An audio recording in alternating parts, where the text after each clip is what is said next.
Hello friends, जैसा कि मैंने पिछले वीडियो में आपको प्रोनाउंस के टाइप्स बताए थे और प्रोनाउन होता है क्या है वो बताया था। यदि आपने उस वीडियो को नहीं देखा है तो उस वीडियो का लिंक मैं इस वीडियो के डिस्क्रिप्शन में डाल दूंगा, आप वीडियो को जरूर देखिएगा। ठीक है, तो चलिए स्टार्ट करते हैं आज का। तो आज हमारा टॉपिक है पर्सनल प्रोनाउन। तो पर्सनल में आप देखेंगे कि इसमें दिख रहा है पर्सन। क्या दिख रहा है? पर्सन। पर्सन से क्या मतलब है कि इसमें तीन पर्सन होते हैं, जिसमें जो तीनों पर्सनों पे प्रयुक्त होता है पर्सनल प्रोनाउन कहलाता है। यानी फर्स्ट पर्सन, सेकंड पर्सन और थर्ड पर्सन, जिसमें तीनों पर्सन होते हैं वो पर्सनल प्रोनाउन कहलाता है। इसमें हो गया जैसे फर्स्ट पर्सन। ठीक है, फर्स्ट पर्सन। अभी आगे देखते हैं क्या क्या होता है।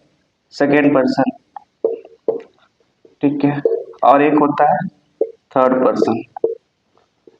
ठीक है, अब इसमें ना सिंगुलर और प्लूरल भी होता है। तो फर्स्ट पर्सन का सिंगुलर और प्लूरल। जैसे फर्स्ट पर्सन होता है तो फर्स्ट पर्सन में क्या होता है?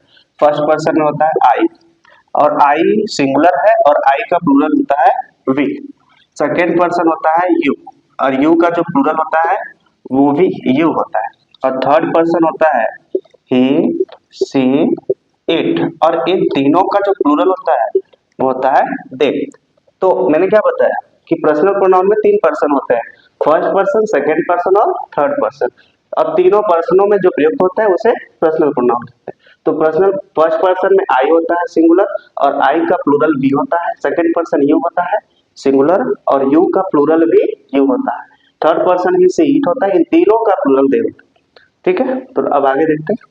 तो जैसा मैंने बताया कि पर्सनल प्रोनाउन में तीन पर्सन होते हैं, फर्स्ट, सेकंड और थर्ड। वो तीनों पर्सन नॉमिनेटिव केस में आते हैं। उन सबका ऑब्जेक्टिव और पॉजिटिव केस देखेंगे। पॉजिटिव केस भी दो टाइप का होता है, एक पॉजिटिव एडजेक्टिव होता है और एक पॉजिटिव प्रोनाउन होता है। ठीक है, तो पॉजिटिव एडजेक्टिव क्या होता है, प्रोनाउन क्या होता है, इन सारे को हम डिटेल्स में पढ़ेंगे, आगे इनका यूज भी पढ़ेंगे। पहले हम देखते हैं कि जो नॉमिनेटिव केस होते हैं वो कौन कौन से होते हैं, उनका ऑब्जेक्टिव केस क्या होता है और पॉजिटिव क्या होता है। ठीक है, तो नॉमिनेटिव केस जैसे हमने पढ़ा था कि फर्स्ट पर्सन आई होता है, तो आई क्या है, एक नॉमिनेटिव केस है। वी क्या है, नॉमिनेटिव केस है। यू भी nominative case. He, she, it और दे, ये सभी के सभी नॉमिनेटिव केस है। ठीक है, अब इनका हम देखेंगे ऑब्जेक्टिव क्या होता है। ठीक है, तो आई का जो ऑब्जेक्टिव होता है, आई का ऑब्जेक्टिव होता है मी, और वी का ऑब्जेक्टिव होता है अस। यू का ऑब्जेक्टिव यू ही होता है। ही का ऑब्जेक्टिव होता है हिम, और सी का ऑब्जेक्टिव होता है हर। इट का ऑब्जेक्टिव इट होता है, और दे का ऑब्जेक्टिव होता है देम। ठीक है, अब इनका देखते हैं कि पॉजिटिव एडजेक्टिव और पॉजिटिव प्रोनाउन ये क्या क्या होता है। तो आई का पॉजिटिव जो एडजेक्टिव होगा वो होता है माई, और पॉजिटिव प्रोनाउन होता है माइंड। ठीक है, नेक्स्ट बी का पॉजिटिव एडजेक्टिव क्या होता है, आवर, और पॉजिटिव प्रोनाउन होता है आवर्स। यू का पॉजिटिव एडजेक्टिव होता है योर, और पॉजिटिव प्रोनाउन होता है योर्स। ठीक है, और ही का पॉजिटिव एडजेक्टिव क्या होता है हिज, और हिज, यानी ये दोनों सेम होता है, पॉजिटिव एडजेक्टिव भी और पॉजिटिव प्रोनाउन भी दोनों सेम है। सी का पॉजिटिव एडजेक्टिव क्या होता है, एडजेक्टिव होता है हर, यानी सी का ऑब्जेक्टिव और पॉजिटिव एडजेक्टिव सेम सेम होता है, एक जैसा। और पॉजिटिव प्रोनाउन जो होता है वो होता है हर्स। ठीक है, इट का पॉजिटिव एडजेक्टिव होता है इट्स, और पॉजिटिव प्रोनाउन इसका नहीं होता। तो एक बात याद रखना है कि इट का पॉजिटिव प्रोनाउन नहीं होता, सिर्फ पॉजिटिव एडजेक्टिव होता है। दे का पॉजिटिव एडजेक्टिव क्या होता है देयर, और पॉजिटिव प्रोनाउन होता है देयर्स। ठीक है, तो एक बार और क्विकली मैं समझा देता हूँ, एक बात और याद रखिएगा, इनको पॉजिटिव एडजेक्टिव क्यों कहते हैं और इनको पॉजिटिव प्रोनाउन क्यों कहते हैं, इन सब को हम आगे सेंटेंसेस में सीखेंगे कि इनको किस तरह से सेंटेंस में यूज करना है। ठीक है, तो आपको आई होप यहाँ तक समझ में आया होगा। तो ये सारी चीजें आपको याद रखनी पड़ेगी, तभी जाके आगे सेंटेंस आपको बनेगा। आई का ऑब्जेक्टिव मी, आई का पॉजिटिव एडजेक्टिव माई, पॉजिटिव प्रोनाउन माई होता है, तो दोनों को याद रखना है। ठीक है, इसी तरह से सबको एक बार आप पढ़ लीजिए। वो चीज पढ़ने वाले हैं जो यूजेस होते हैं, जैसे कभी कभी मैंने बताया था कि नॉमिनेटिव केस होता है। नॉमिनेटिव केस में क्या क्या आता है, जैसे आई हो गया, वी हो गया, यू हो गया, है ना, और ही हो गया, सी हो गया, इट हो गया, इन सब का अब हम लोग यूज पढ़ेंगे। और ये सभी क्या है, नॉमिनेटिव केस है, ये नॉमिनेटिव केस होते हैं। ठीक है, अब इनका यूज करना होता है सेंटेंस में, वो चीज हम पढ़ने वाले हैं। ठीक है, तो अब इनका यूज कैसे करना होता है ध्यान से आप देखिएगा। जैसे मैं बात करूं आई की, ठीक है, तो पहला यूज होता है एज ए सब्जेक्ट, यानी किसी वर्ब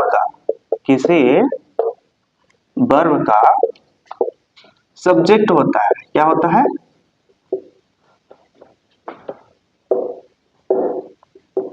सब्जेक्ट होता है, यानी जो नॉमिनेटिव केस है वो किसी वर्ब का सब्जेक्ट होता है।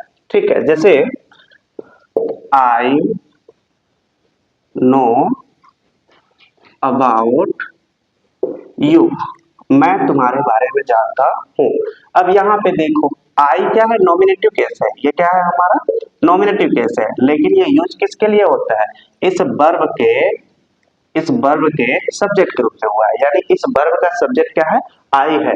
तो आई क्या है, नॉमिनेटिव केस है। तो मैंने क्या बताया, जो नॉमिनेटिव केस होता है वो किसी वर्ब का सब्जेक्ट होता है। तो पहला आपको याद रखना है कि जो नॉमिनेटिव केस होता है वो किसी वर्ब का सब्जेक्ट होता है। ठीक है, और भी एग्जाम्पल से देखते हैं। जैसे मैंने बोला यू लव मी, अब यहाँ पे देखो जो यू है वो क्या है, हमारा नॉमिनेटिव केस है, और कौन सा पर्सन है, ये सेकंड पर्सन है, और ये नॉमिनेटिव केस है, और ये यूज किसके लिए हुआ है, यूज किसके लिए हो, ये वर्ब जो है ना, इस वर्ब का सब्जेक्ट है, यानी किसी वर्ब का क्या है, ये सब्जेक्ट है। तो नॉमिनेटिव केस का यूज किसी वर्ब के सब्जेक्ट के रूप में होता है।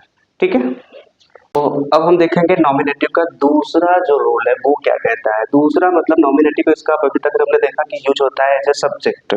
अब दूसरा का यूज होता है उसका, यहाँ तो आप ध्यान से देखिए, यदि सब्जेक्ट के रूप में दो या दो से अधिक प्रोनाउन किसी कंजंक्शन से जुड़ा हो तो नॉमिनेटिव केस का यूज होता है। यहाँ पे शॉर्ट में लिखा है नॉमिनेटिव केस। ठीक है, तो अब यार एक बात और याद रखिए, जैसे एंड हो गया और हो गया, अगर मान लीजिए कि दो सब्जेक्ट है ना एंड से जुड़े हो या और से जुड़े या बाकी किसी भी कंजंक्शन से जुड़े हो, दो सब्जेक्ट, ठीक है, या दो प्रोनाउन जुड़े हो या जस्ट सब्जेक्ट, तो नॉमिनेटिव केस का यूज होगा। कैसे, जैसे मैंने लिखा you and he are good friends, मतलब तुम और वह अच्छे फ्रेंड हैं। अब यहाँ पे देखिए यू क्या है, हमारा नॉमिनेटिव केस है, और ही क्या है, हमारा नॉमिनेटिव केस, और ये किससे जुड़ा है, एंड से जुड़ा है। एंड क्या है, हमारा कंजंक्शन है। तो यदि दो सब्जेक्ट किसी कंजंक्शन से जुड़े हो तो नॉमिनेटिव केस का यूज होता है। अब यहाँ पे अगर मैं इसको ऐसे लिख देता, यू एंड ही का ऑब्जेक्टिव क्या होता है, ही का ऑब्जेक्टिव क्या होता है, तो हिम होता है। अगर मैं यहाँ पे हिम लिख देता, he you and him are good friends, तो ये सेंटेंस हमारा गलत हो जाएगा। क्यों, क्योंकि यहाँ पे नॉमिनेटिव केस का यूज नहीं हुआ है। ठीक है, और भी एग्जाम्पल से देखते हैं। एग्जाम्पल देखते हैं, जैसे मैंने लिखा you he and I R clever. ठीक है, अब यहाँ पे देखो, यहाँ पे तीनों सब्जेक्ट है, यानी फर्स्ट पर्सन है, सेकेंड पर्सन है और थर्ड पर्सन है। अब ये तीनों एक साथ आए हैं, लेकिन ये किससे जोड़े हैं, एंड से। एंड क्या है, हमारा कंजंक्शन है। जब एंड से जुड़ा हो दो से ज्यादा सेंटेंसेस तो तीनों नॉमिनेटिव रहेंगे। अगर मैं इसको इस तरह से लिख देता, you he and me are clever, तो ये सेंटेंस हमारा गलत हो जाता है। क्यों, क्योंकि यहाँ जो मी है वो ऑब्जेक्टिव केस है, नॉमिनेटिव केस नहीं है। ठीक है, तो आई होप आपको यहाँ तक समझ में आया होगा, और आगे हम नेक्स्ट वीडियो में और भी कवर करेंगे, अभी बहुत कुछ बाकी है। ठीक है गाइस।